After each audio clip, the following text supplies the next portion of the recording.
Bismillah.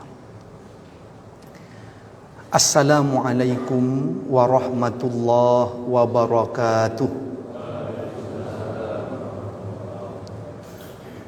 Alhamdulillah wassalatu wassalamu ala Rasulillah Nabiyyina Muhammad ibn Abdillah wa ala alihi wa sahbihi wa mawalah. La hawla wa la quwwata illa billah. Ashhadu an la ilaha illallah wa ashhadu anna Muhammadar Rasulullah. Qala Allah Ta'ala a'udzu billahi minasy syaithanir rajim. Bismillahirrahmanirrahim. Ya ayyuhalladzina amanu kutiba alaikumus syiyam kama kutiba alal ladzina min qablikum la'allakum tattaqun. Wa qala an-nabiy sallallahu alaihi wasallam rubba sha'imin laisa min siyamihi illa al-ju' wal atash, atau kama qala an-nabiy sallallahu alaihi wasallam. Amma ba'd. Hadirin hadirat jamaah salat zuhur, segenap pimpinan dan keluarga besar PT Bogasari yang semoga kita semua senantiasa dirahmati, diberkahi oleh Allah Subhanahu wa taala. Amin amin ya rabbal alamin. Alhamdulillah, segala puji kita panjatkan kehadirat Allah Subhanahu wa taala. Salawat serta salam semoga senantiasa terlimpah curahkan kepada Nabi Muhammad sallallahu alaihi wasallam. Hari ini kita sudah berada di hari-hari terakhir bulan Ramadan.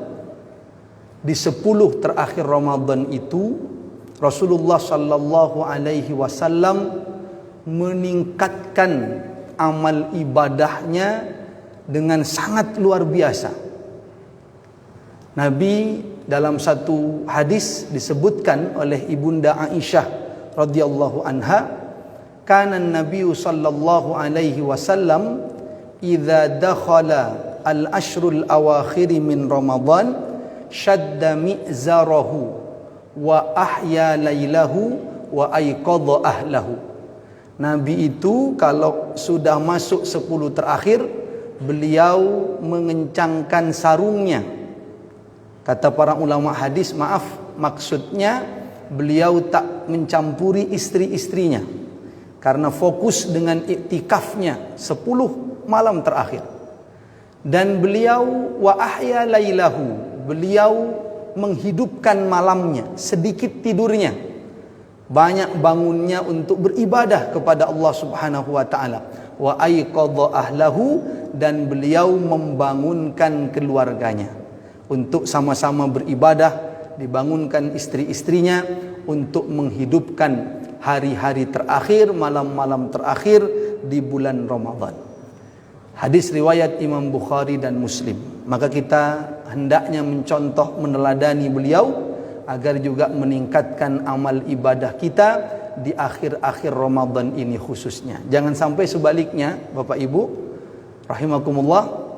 Kalau saya bahasakan, Nabi itu meningkat amal ibadahnya di 10 terakhir, itu seolah-olah Nabi merasa kurang ibadahnya dari mulai awal itu. Padahal ibadahnya sudah luar biasa, tapi seolah-olah masih merasa kurang sehingga meningkatkan lagi di 10 terakhir. Nah, kadang-kadang kita, na'udzubillah, jangan sampai sebaliknya. Justru di 10 terakhir, kalau Nabi tadi seolah-olah merasa kurang sehingga ingin ditingkatkan, kita kadang-kadang sudah merasa kebanyakan ibadahnya. Karena sudah 20 hari tarawih, 20 hari tadarus, sudah saatnya santai-santai. Padahal ibadah kita jauh dibandingkan dengan ibadahnya Rasulullah sallallahu alaihi wasallam. Kita mau ikut siapa kalau tidak ikut jalan yang telah ditempuh beliau? Maka manfaatkan betul 10 terakhir ini untuk meningkatkan amal ibadah kita kepada Allah Subhanahu wa taala. Dan Di 10 terakhir inilah kata Nabi diprediksi malam Lailatul Qadar itu. Kata Nabi, iltamisuha fi ashril awakhiri min Ramadan, atau kama qala Nabi sallallahu alaihi wasallam. Bersungguh-sungguhlah untuk mendapatkan keberkahan Lailatul Qadar itu di 10 malam terakhir. Dalam hadis yang lain disebutkan minal witri fi ashril awakhiri min Ramadan. Lebih spesifik lagi, yaitu selain 10 terakhir juga utamanya di malam-malam ganjil di 10 terakhir Ramadan. Nah, cuman ada yang nanya ke saya, Ustadz, ini gimana sekarang ganjil genapnya ini? Kita kan berbeda masuknya ini. Masuk Ramadannya yang satu mungkin sudah genap, yang satu masih ganjil. Nah, maka ini perbedaan ijtihad di antara ulama, bapak-bapak sekalian, memasuki Ramadannya. Maka kata Nabi, ijtihad itu idza ijtahadal hakim, idza hakamal hakim thumma ijtahada fa asaba falahu ajrani wa idza ijtahada thumma akhta'a falahu ajrun. Rawahu Muslim. Kalau seorang ulama itu berijtihad dan ijtihadnya benar, dia dapat 2 pahala. Kalau ternyata ijtihadnya nanti keliru di sisi Allah, maka dia tetap dapat 1 pahala. Jadi tidak ada yang berdosa, tetapi dua-duanya dapat pahala. Yang benar dapat 2, yang salah pun nanti di hadapan Allah dapat 1. Lalu bagaimana terkait bilangan ganjilnya ini? Pertama, sesuai dengan keyakinan kita. Yang kita mau mengawali dulu kapan? Yang pakai metode hisab, ada hitungannya. Yang pakai metode ru'yat, ada hitungannya. Kapan ganjilnya masing-masing dioptimalkan. Selain itu, yang kedua, karena kita tak tahu pasti, bisa jadi yang kita kira genap ternyata ganjil di sisi Allah, bisa jadi yang kira kita ganjil genap di sisi Allah, maka 10-10-nya hendaknya dioptimalkan beribadah kepada Allah Subhanahu wa taala. Mudah-mudahan dengan itu kita mendapatkan keberkahan Lailatul Qadar itu. Jangan sampai, mohon maaf katanya Pak, ada yang sibuk mempersoalkan itu saja. Di awal Ramadan berdebat masalah itu, mau masuk 10 terakhir mikir ganjilnya, debat lagi masalah itu. Ada Pak yang suka nanya itu saja. Nanya ke teman satunya, kamu mengawali Ramadan tahun ini tuh pakai metode apa? Dijawab sama temannya, saya pakai metode hisab. Apa kata dia? Oh, kamu orang Muhammadiyah. Saya ndak koncoan sama orang Muhammadiyah. Dia nanya ke teman satunya lagi, kamu pakai metode apa mengawali masuk Ramadan? Saya pakai ru'yat. Oh, kamu orang NU. Saya ndak koncoan sama orang NU. Lalu Pak, orang ini dari tadi nanya, ditanya balik, lah kamu dari tadi nanya, kamu pakai metode yang mana? Apa kata dia? Saya netral saja. Apa netral itu? Gak poso katanya Pak. Nah, ini yang tidak boleh Pak ya. Jadi ambil yang kita yakini, hormati perbedaan pendapat di antara para ulama, kita optimalkan 10-10-nya di terakhir bulan Ramadan ini. Dan biasanya Pak, alhamdulillah, kalau sudah 10 terakhir itu sudah sangat menyesuaikan dengan pola hidup Ramadan. Sudah tidak seperti di awal-awal tadi, tinggal dijaga istiqomahnya.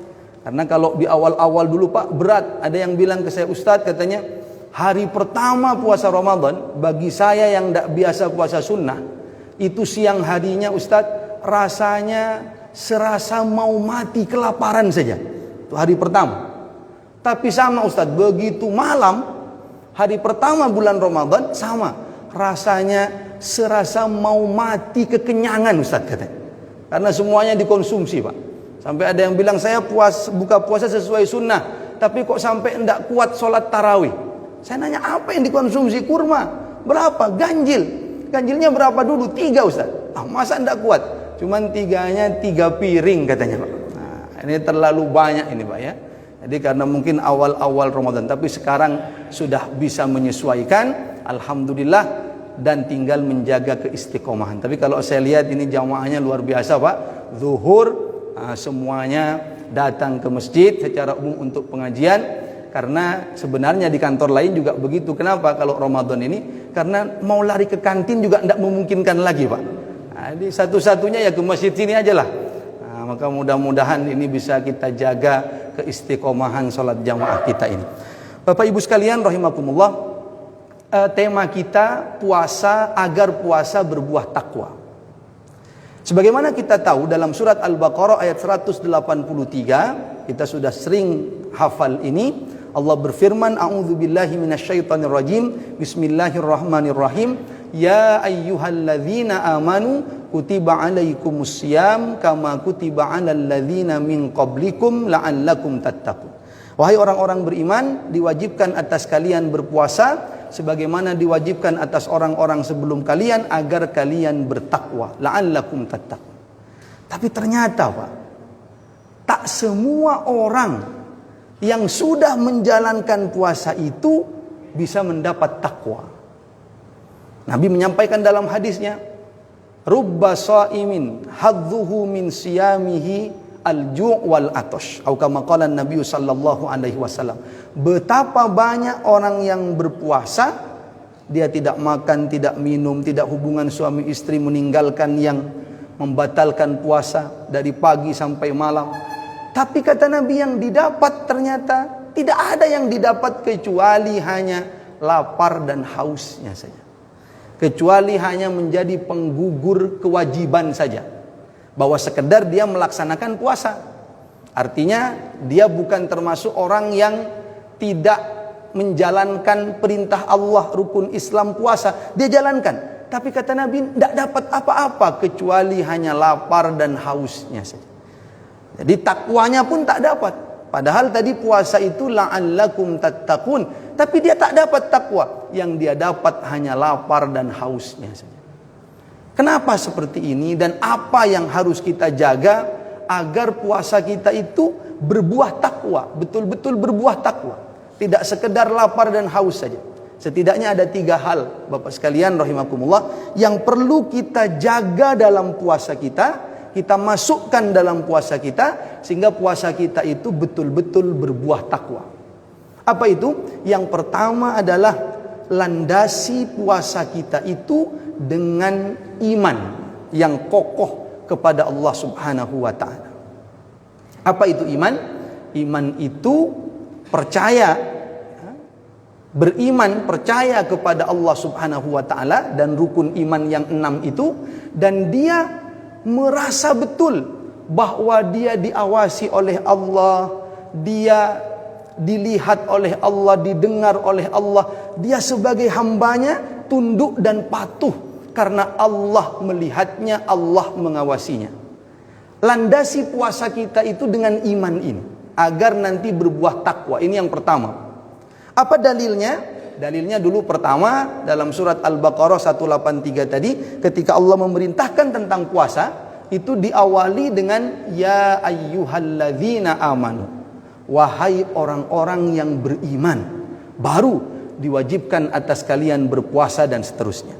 Artinya iman itu harus menjadi landasan yang kokoh, bahwa kita ini hamba Allah, Allah Tuhan kita, yang Allah mengawasi kita, Allah mendengar kita, melihat kita. Kita ini selalu dipantau oleh Allah dalam gerak-gerik kehidupan kita, sehingga kita ingin terus berada di jalan yang diridhoi Allah, tunduk dan patuh pada perintah Allah. Maka tidak mau berbuat maksiat, tidak mau berbuat korupsi, tidak mau menipu. Kenapa? Karena imannya tersambung terus kepada Allah. Dia merasa diawasi Allah, merasa dilihat Allah. Dia tahu, sadar dia hambanya yang harus tunduk dan patuh pada perintah Allah. Itu namanya iman yang kokoh. Dalam puasa kita harus ada itu. Begitu pula Pak dalam hadis Nabi, kalau kita bicara dalilnya dulu, Nabi menyampaikan man shoma ramadhana imanan wahtisaban. Siapa yang berpuasa dengan iman dan mengharap pahala ridha dari Allah Subhanahu wa ta'ala. Jadi saat kita berpuasa itu masukkan rasa itu, bahwa kita ini diawasi Allah, bahwa kita ini dipantau Allah, ada rasa dekat dengan Allah. Tidak sekedar tidak makan, tidak minum, tapi kemudian tak tercermin dalam kepribadiannya nilai-nilai iman itu. Dia masih menipu, dia masih berbuat yang tak baik, enggak. Tapi ada iman yang menjaganya, bahwa dia diawasi, dipantau oleh Allah Subhanahu wa ta'ala. Dan puasa ini, Bapak Ibu sekalian rahimakumullah, mengajarkan tentang nilai keimanan itu. Mari kita lihat puasa. Puasa ini Bapak adalah satu-satunya ibadah dalam rukun Islam yang 5 kalau kita bisa ambil hikmahnya, yang ketika orang melaksanakannya tidak ada yang tahu pasti kecuali hanya orang itu dan Allah Subhanahu wa taala. Syahadat, Pak, rukun Islam pertama, orang mengucapkan syahadat bisa didengar oleh orang lain bahwa dia sedang mengucapkan syahadat. Apalagi kalau masuk Islam pertama, disaksikan biasanya oleh orang banyak di masjid. Yang kedua, sholat, Pak, rukun Islam. Sholat itu gerakannya nampak, takbirnya diketahui, ruku sujudnya, orang tahu kalau dia sedang sholat. Maka dia tak lewat di hadapannya misalkan, tahu, diketahui orang. Begitu pula zakat. Zakat juga diketahui minimal oleh orang yang menerima bahwa orang ini sedang mengeluarkan hartanya di jalan Allah. Atau kalau penyalur, amil masjid misalkan, atau amil zakat, dia minimal tahu bahwa orang ini menyerahkan zakatnya. Ini zakat saya. Haji diketahui, Pak, gerakan tawafnya, sa'inya, melontar jumrohnya bisa diketahui oleh orang lain. Tapi puasa, mungkin dia sahur bersama, mungkin dia berbuka puasa bersama, tapi dari subuh sampai maghrib, apakah dia benar-benar puasa atau tidak, tak ada yang tahu kecuali hanya dia saja dan Allah Subhanahu wa taala. Itulah nilai iman itu. Nilai merasa dijaga, diawasi, dipantau oleh Allah. Orang munafik itu, Bapak-bapak sekalian, dia di antara ciri-cirinya kalau banyak orang dia akan taat.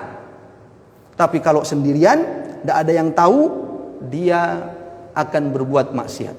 Banyak orang, dia seolah-olah orang baik. Tapi sendirian, dia menipu, dia korupsi, di bawah meja, karena tak ada yang tahu. Itu munafik.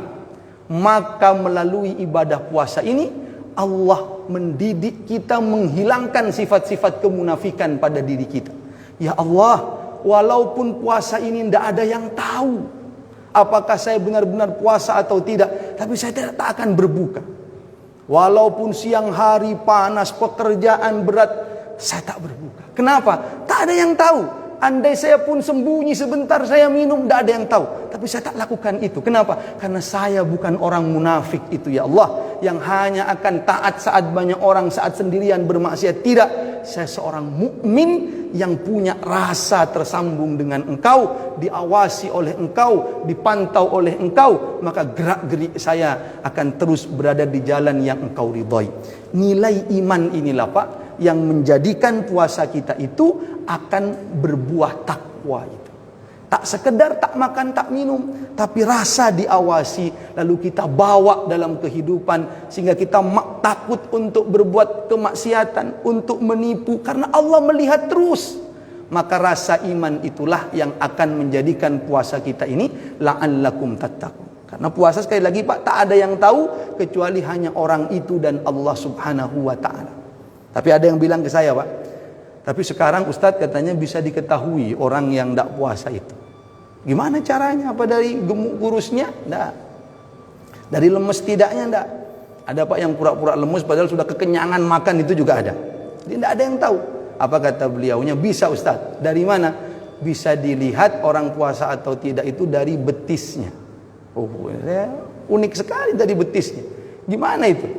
Begini, Ustadz, katanya bisa dilihat dari betisnya itu maksudnya sebab orang yang tidak puasa di bulan Ramadan biasanya dia masuk ke warung makan yang kelihatan hanya betisnya saja, katanya. Karena ditutup separuh dengan spanduk biasanya, Pak.